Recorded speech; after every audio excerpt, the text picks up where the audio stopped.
Hey minions, welcome to Crank It Up. This is the Postmortem for Game 14, featuring Killer Plant Truckers, the number 15 seed, and Polynesian Voyager Explorers, the number 18 seed. I'll be calling them the Explorers because that's way easier to say. Before the matchup started, 57% of people had Killer Plant Truckers winning compared to 43% for the Polynesian Voyager Explorers. I really wanted Killer Plants to win, but I wasn't sure what was going to happen, and I think that this matchup should have been closer to 50-50 in the polls. This is absolutely, for me, the most fascinating matchup in round one. Each team brings something that the other team wants, and they also bring counters to what the other team provides. You can go back and forth endlessly because they both have ways of circumventing the other while also countering the other. Consider this. The upside of Killer Plant Truckers is the persistent overgrowth play, moving overgrowth from base to base. Usually this is done with Skinny Mini, but the Explorers have the benefit of movement. They can move you back off the base, which would make life difficult. But the Truckers can just move right back. They have their own movement as well. They can also transfer actions as well. Then you have the Polynesian Voyagers, who have a card like Moai, which can block movement. So now Skinny Mini can no longer move off the base, and that means that Overgrowth can no longer be transferred. But Cabo Repeat can transfer the action directly, and Moai cannot block the transfer of actions. So if Cabo Repeat transfers, then the action will actually move, and there's nothing they can do about it. Overgrowth means that you can be very efficient in terms of leaving minions behind. You only have to leave one or two, and then you can just keep moving and playing on the next base. But with movement, that can easily get messed up, not only from the Explorers, but they have extra minion plays. They want to be the first on every base, so they could start off with several Crypt Looters or anyone played with Lost City. They are also going to control the base deck, so Overgrowth is not a guaranteed win for every base. Even better than that is the fact that the Polynesian Voyagers will add infinitely more bases if they want to. This can be both good and bad. It means that they will have bases that they can control because the Explorers control the base deck. But it also means that Overgrowth has way more targets now and more empty bases. As much movement and as much extra plays as the Explorers can provide, if there are more bases, that means one of them is more likely to be empty. But again, if the bases are going to be spread out, that favors the Polynesian Voyagers because of their card of Unity of the Tribes, which gives power to all the minions. And then they could just move their minions after the fact by any means that they want to. It's absolutely crazy just how many different ways that these two teams can interact with each other. And what you're going to get are some crazy results across the board, none of which are surprising. It's really just going to come down to which team hits their upside. I talked about the upside for the Killer Plant Truckers. For the Explorers, their upside would be cards like Sun Tattoo, where they can just keep powerful minions in play and keep moving them from base to base. They also have You Call This Archaeology to move a minion after a base scores. The same minion could potentially be moved twice after a base scores. And if it's a Wayfinder with significantly enough counters, that can do a lot of damage. How can the Killer Plant Truckers respond? Well, they can respond with Overgrowth, obviously, but the Wayfinder can stay out of that completely. Or Wayfinder could be the ingredient as to why Overgrowth doesn't work. They could also play Choking Vines, but Choking Vines is incredibly slow. And one of the things we saw in round one is that I tried to play Choking Vines on someone, but the base scored before it actually got back to my turn in order to destroy it. So there's limited countering that they can do in that regard, but Killer Plant Trucker still has some tricks up their sleeve. As much as they can be moved by the Explorers, one thing that the Explorers cannot do is move actions. So if I were to place a convoy on another base, that's one power that guarantees second place, and there's not much that anything can be done about it. The one counter that they have is Volcanic Uprising, which can destroy a base that doesn't have any minions. It can destroy a base with Titans, but he's the only one who has a Titan, and they're not going to want to do that to themselves. And they can destroy a base with only actions, which is very likely to affect Killer Plant Truckers, and that actually happened in Game 1. Recently, we've been talking a lot about first player advantage in my Smash Up circles. I believe that it very much exists. From an academic standpoint, all I have to do is draw 2 cards if I go first, and I'd already be in a better position. It's not necessarily that I have to play first because I can wait and just simply have more cards. And I really believe that in game one, if Killer Plant Truckers would have gone first, they would have won. Because Explorers would have to be defensive the entire time. The situation was that Overgrowth was in my hand and Truck Stop was out. Because the Explorers went first, they were able to get presence on one base and would have had presence on another base by the time that Overgrowth actually fired. That caused me to have a different game plan. The aggressive play that I was going for was to put Overgrowth on Truck Stop and to play a minion on a different base. The specific base was Woodland Cottage because I wanted to get another Skinny Mini.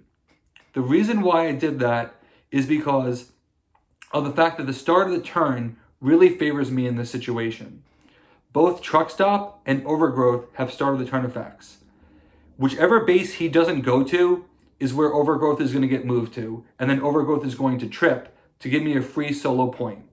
Because then I can leave my minion there and move the other one off with the Skinny Mini that I just got.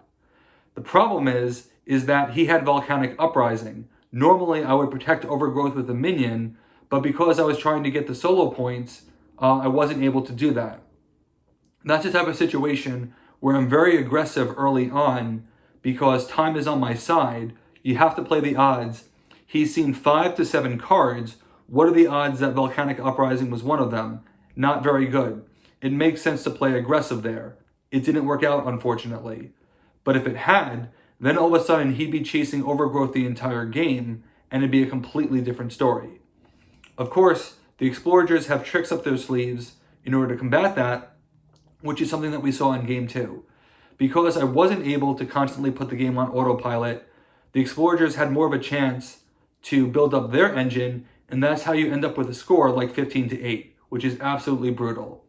Anytime that you can get a 2-base combo and a 9-2 point split, that's going to be very hard to overcome, but that's the Explorers hitting their maximum upside. Game 2 tells an entirely different story, because this time, Killer Plant Truckers are going first. They have Overgrowth in their hand, and they're going to do it. So Overgrowth is played, and the game is essentially put on a timer. Is the game going to end after 7 turns, or is it going to end after 9? It depends on the points of the base. Lake Minnetonka was out, which is 5. That's 1/3 of the equation. So maybe we could break this in 3 bases. It actually turned out to be 4.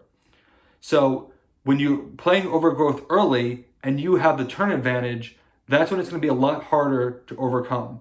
And there's nothing that Polynesian Voyagers could have done in that situation because they made it incredibly close. To only lose by 2 points is pretty incredible, despite the fact that the game only went 9 turns. Because you can't win every base necessarily with Overgrowth because of the fact that they have all that extra persistence on the Explorer side. And that's what happened. Sun Tattoo was used to preserve a Wayfinder, which meant that the second base was not going to be won, so you punt on that base, and then you resume it on the third one. It's unfortunate for them that Ancient Temple, which is an absolutely perfect Overgrowth base, was the third base. The reason why it's so good is because you only need 1 minion to get +5. If that's the minion that's going to stay there, then you're already leading by 8. You could use a second Skinny Mini or a Cab Over Pete to transfer the Overgrowth over, and you can leave the buffed up one. That's going to be very difficult for someone to beat when you have, essentially you're starting with 8 power. They'd have to move minions to there or find some way to kick you off, but those cards have already been spent. And the less time that goes by, the less likely that the Explorers are going to draw counters. But still, it came down to a Hail Mary play at the end. Now, in Game 2, for the final base, Guide was out, and there was a play to do Knowledge of the Tribes to try and draw as many cards just to see what could happen. As it turns out, You Call This Archaeology was drawn.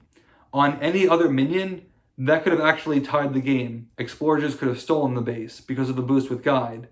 But it just so happened that Killer Plant Truckers had extra minion plays in order to overcome it. They forced a tie on that base, which meant that 1 base was tied, 2 bases were won, and 1 base was lost, and that was enough to end the game prematurely.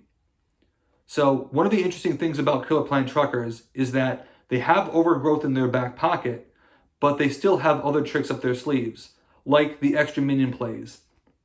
They could have some very powerful Blossom plays. If you think about Rubber Chicken, they could accumulate a lot of actions on bases, particularly convoys. Then if you blossom both Rubber Chickens, you're going to be getting at least 8 power, potentially more depending on the number of actions you have. And especially if some of those are convoys and some of them are transferred over, then you get a burst out of nowhere that can be really powerful. So as much as overgrowth is a factor, they were going to have to win Game 3 with and without it. It was actually replayed because of fixing to fix it, but that's a very slow play because it restarts the overgrowth timer. It's not instantaneous. I think it's great that Polynesian Voyagers put up as much of a fight as they did. It was very close. I started to get really nervous that I was going to be wrong on this pick, but both sides have tremendous upside. Both sides have very good card draw. The card draw from Forgotten Horrors was very good in Game 1. But the Killer Plan Truckers have very consistent card draw. Between the Sprouts, filtering cards from the deck, you've got Good Buddies, you've got Water Lilies. Over time, they're just going to draw more cards, I think. And they're probably the team that was better built to last, which was another reason why I bet on them to win. And I think that was probably the final determination that, when the upsides cancel out, which team is going to be a little bit more consistent. And I think the record shows that Killer Plan Truckers answers that question. It was a great match. I'm looking forward to Killer Plan Truckers facing Aliens in round 2. And I actually have them winning that matchup. But I was nearly wrong before. Am I going to be wrong next round? I'm eager to find out. That's the postmortem for Game 14. Thank you so much for watching. We'll see you tomorrow for Game 15. Let's shut it down.